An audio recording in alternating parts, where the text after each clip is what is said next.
Okay, so in the last video, basically, we ended up using the warping board. Okay, so if you didn't see that, that would be the video basically saying using the warping board. We got the chain down for the scarf that I wanted to make. Okay, this is this is the third section. I was doing 3 sets of 50 threads and then 1 set of 59 threads to make the 209 that I needed for the scarf. I want to take this chain off and I want to be able to transfer it onto the table loom, okay, and secure it to the table loom in such a way that I can start slaying the reed, okay? So this is a very short chain. It's not really necessary for me to actually do anything. I can just take the whole thing off. It's tied so that, you know, the cross that we need is not going to be disturbed in any way. But if you have a longer chain, because let's say your warp is, 5 yards or something like that, it's very unwieldy, obviously, to be carrying that, even if you've got a bunch of ties in. So this is a quick way of doing the chain. A lot of people find that when they do the chain, it gets tangled up. It is something that, obviously, if you do this chain, it should basically undo itself very, very easily without any issues. It is possible sometimes, though, that things get caught up on the little threads that you have, but that doesn't mean that it's tangled. It's just caught up, and once undone, it will undo itself. Okay. So basically, I'm going to take off this here, okay? And then basically I'm just putting my hand through. I'm going to grab, I'm going to pull through, and then this makes a hole here, okay?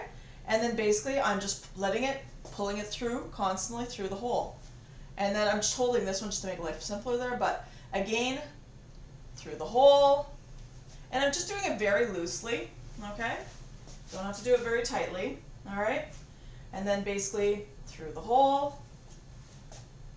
And then basically I've gotten up to the chain and what I've got. So here basically I'm just going to take this whole thing off the loom, and there we go. And then I'm just going to carry it over to my floor loom, and then we'll secure it there so that we can start actually slaying the reed. Okay?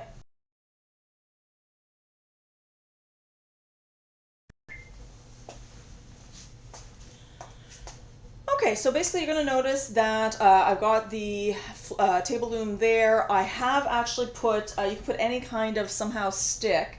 I actually happen to use my Lease sticks from my 45-inch loom basically, but you do need some Lease sticks in order to be able to deal with the cross. So these actually came, okay, with the actual rental of the loom. I'm assuming these are Leaf sticks because there's holes in it. I'm not sure why there's multiple holes. But these are binder clips that I've just used to basically tie them on at the end. We will undo them later on in the next step here, okay? So basically, the reason we're doing that is to give us basically a platform to put the reed on, a platform for this to basically sit on. So you don't need anything supremely long. Mine are obviously, the Leaf sticks are way longer than they need to be. Curtain rods, apparently I've been told can also work. Again, that could be, any number of things that you've got, slats, that sort of thing. These are the 2 previous chains that I've already, as you can see, already slayed onto the reed, okay? This is the newest one here. So basically what I'm going to do is that I want to secure it here so that basically as I'm putting things through the reed over there, it is not going to, it's not going to be pulling loosely, okay? So basically from the back here, okay, if I undo a little bit, I'm going to basically put it on the back beam here. Okay, so I just want to show from the back angle to attach it onto the back beam there. So basically as you do, you're going to pull it down, okay? I'm going to bring it around, the whole thing, and again, I could have completely unchained it because it's small enough. I'm coming up on the right-hand side. I go around again, but this time I'm going to come up on the left-hand side, and again, this is slowly undoing itself, okay? And then this little loop here, I'm going to put everything through this little loop, all right? And then it just secures it right there. Okay? If I come over onto this side here, okay, basically, it looks like I might need to bring it down actually a little bit, possibly for this. We'll have to see. And again, I can just loosen it, and I think I'll do that right now. Okay? So let me come around again. Let me just loosen it a little bit. Okay. Oop. All right. And I'm going to give a little bit more there. And it's going to come further down. And again, if I need to do it again, I will do that again. Okay, so now basically we want to put on the leaf sticks. Okay, so I'm going to take my leaf sticks. I'm going to take these binder clamps. They're very cheap, these binder clamps. Okay, I think I bought a set of like 6 of them, for example, for like a couple of bucks. All right, so I just pull them apart. Okay, I'm going to leave the other side. I'm going to leave the other side closed up. I don't necessarily need it for now. Now, if you recall, okay, we had all these ties in, okay, and we had basically this one here that was on either side of the cross. So what I want is I want to make sure, and I'm going to put one of the leaf sticks through this hole here, okay, and then I'm going to do the exact same thing on the other side here. Let's just set that down for a sec. Okay. Yeah. Yep. All right. There we go. Okay, and then, whoop, I'm going to put it on this side here. Okay. Now I want to make sure that when I actually do put them back together, okay, I find I always do this wrong because I have the binder clips always has this part, and I always forget to put both of them on the same side. So I'm going to make sure that the binder clip, the little large knob thing, is on the bottom, and it should, if I did it right, because I haven't done it many times as you can imagine. Okay, there we go. And so it should open up, and it's going to stay at a proper height, and I'm going to be able to put it across both of here. Okay, and so now it's going to stay secured. So I can basically check. All right.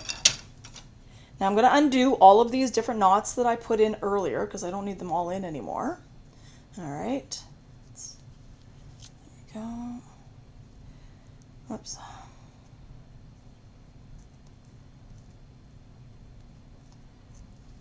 There we go.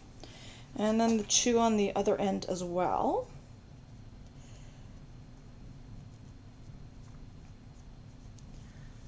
Down here and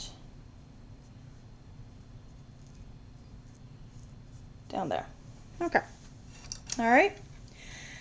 Now, what I want to do though, okay, oh, no, I forgot that one. Hold on, that would be the most important one I forgot. Let me take this one out. Yep. There we go. All right. All right, there we go. Okay. Now what you can do at this point, okay, let's see if I can change the angle here so that you can see better, okay, is that at this point here, you can snip the ends. Remember how we said basically I had made the correct amount, and then these were all sorts of loops, and so basically I need to basically make these loops. Obviously I can cut through completely at the end if I wanted to. If I had a bunch of knots, and in this case I don't, then I don't necessarily need to do that, okay? I could just cut right all the way across, okay?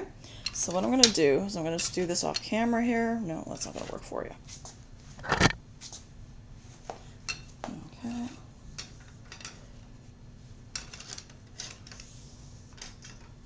Okay. There we go. Now they're all basically the same size.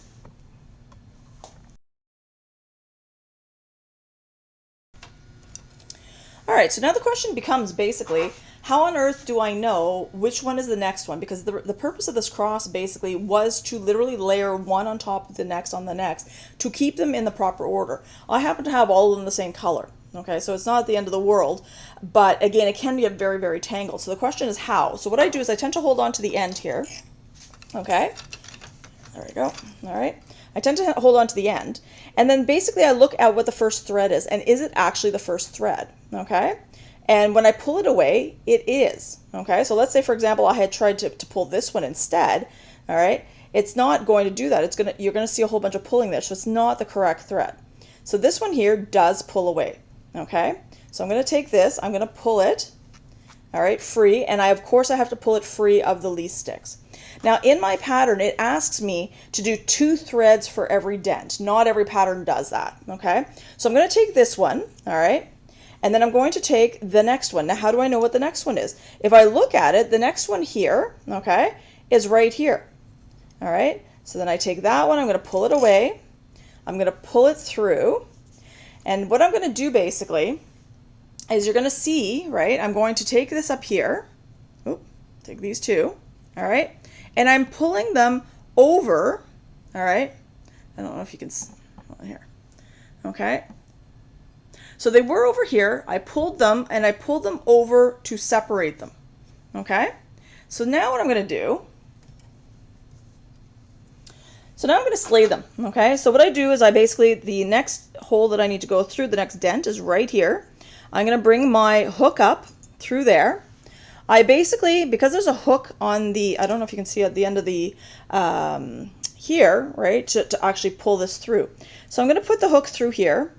I'm going to put it in such a way that it's going to hook on to the thread, and then it's just going to pull it through. Boom, done. Okay, so let's do it again. Let's take a look at what the next one would actually be. Okay, so the next one, from what I can see, it looks like it's this one right here. Okay, and is it pulling away without interfering? Yes, it is. So we're going to do that. Let's hold on to this. Okay, we are going to pull it out. All right. And then I need to figure out the next one. So the next one, according to this, it's this thread here that I need to pull away. So let's pull that, separate it. Okay, and again, it's pulling away freely. You'll notice that one was over and one kind of goes under, and that's the pattern that you're noticing. Okay, so now that I've got that here,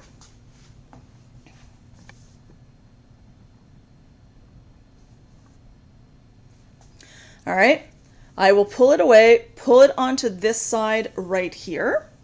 Okay,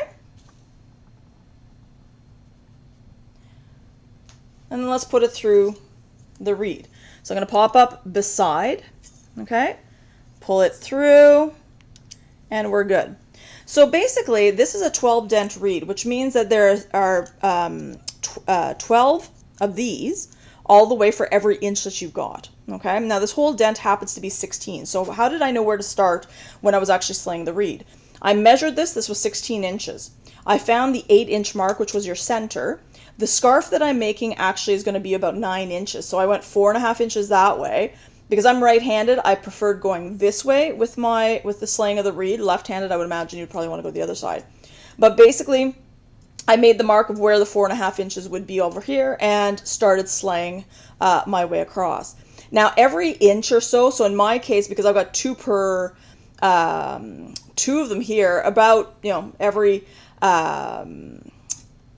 12 basically, I usually put a knot. So you'll notice here, if I pull out the last couple of bunches here, I have been able,